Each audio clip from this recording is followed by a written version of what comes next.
Hey guys, subscribe for daily content. And if you're shopping for gear, make sure you check out the description for the newest items at some of the very best online retailers. There's also links for some of the items that I personally recommend. Thanks! What's going on YouTube? Metal Complex here, and today I've got another short little unboxing to share with you guys. No idea what's in here. It was likely a response to my recent community post about knives I'm looking for review. You can check out that post in my community tab. It should say wanted for review, I think in bright green letters, for February 2022, even if you're watching this in March, right?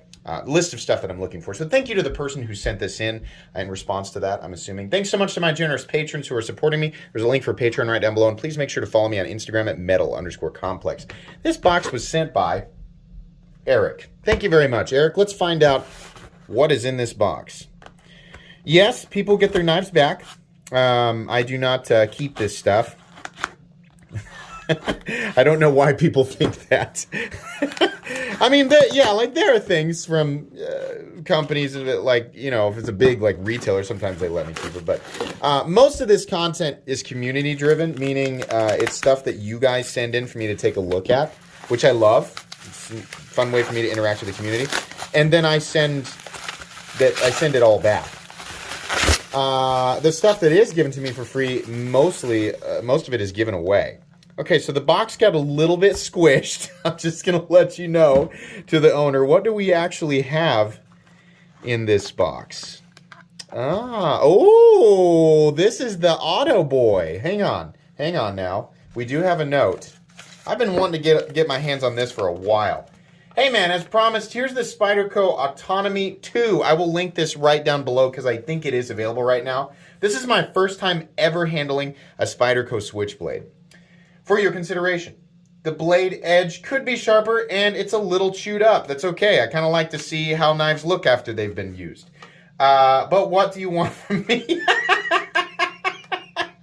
She still fires like a mother, and she's a beefy devil. This is one of the funniest notes I've ever read. Before I further digress, I enjoy the knife. Okay, cool. Thanks, man.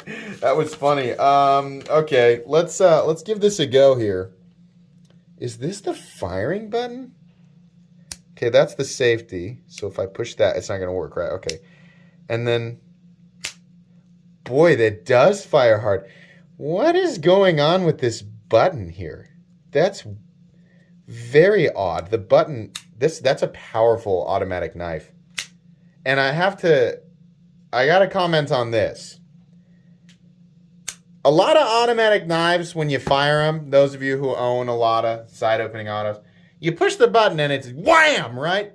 But there's a little bit of, like, all the parts are like, it's kind of like a frail skeleton sometimes being rattled. You're not sure if you backed a screw out a little bit, if you know, the impact on the stop pin caused it to kind of warp its housing or something. You know, this feels solid from the from the closed position to there's nothing. Everything feels extremely solid. I'll tell you though, right off the bat, the button, this bowl design, this is extremely uncomfortable. I don't understand. Are they all like that, or is this surely this hasn't been modified? I don't like the firing button. I also don't like that it's sticking way up and not flush, because that's actually something that I would be concerned about in my pocket, like bumping into it. The quality though is definitely, man, the power is very, very much there. What do we have? It's LC200N. I forgot about that. That's what they did in these. They still have the little Spidey hole, even though it's useless. It's funny. It says LC200N, and then they like billboarded it over here for some reason. The rest of this knife feels very much like a. It's kind of got a tenacious body, right? It's like an automatic tenacious. Lots of beef back here. Look at this. So this is not a. It's like an auto liner lock, or like a reverse line. That is seriously powerful. Look at this. Look, this is how I test. You want that spring to be still pushing the blade out into place. I was letting go of the button. Sorry. even at the very top. That way you know it's definitely gonna deploy, right? Yeah, wow.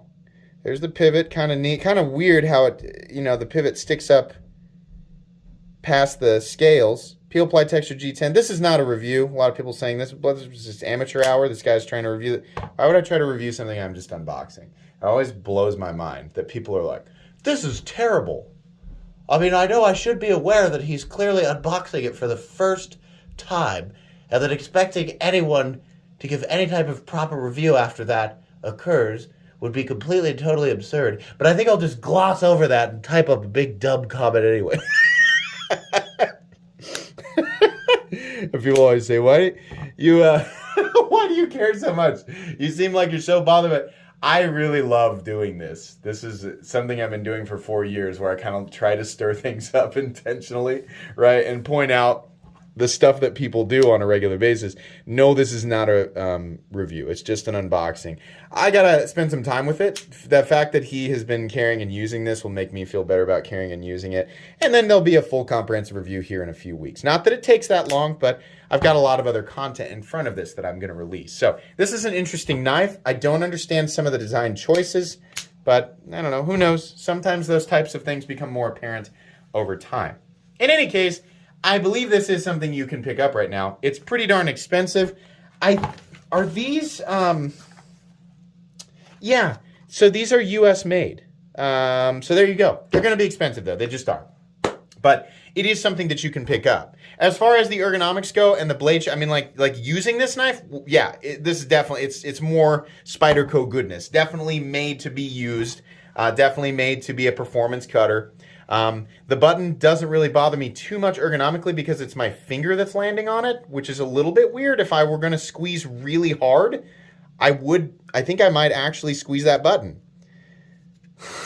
The button placement is very odd to me. Then again, I think with a lot of automatic, that's why I want it sunk, flush with the scales or even deeper, right? Because it kind of acts as a safety, and you're less likely to squeeze it and unlock it while you're using it. But anyways, people will say, well, that's not a big deal because there's a safety right there. You're right. I'm sorry. I wasn't thinking. There's a safety, so you can just, squeeze to your heart's content.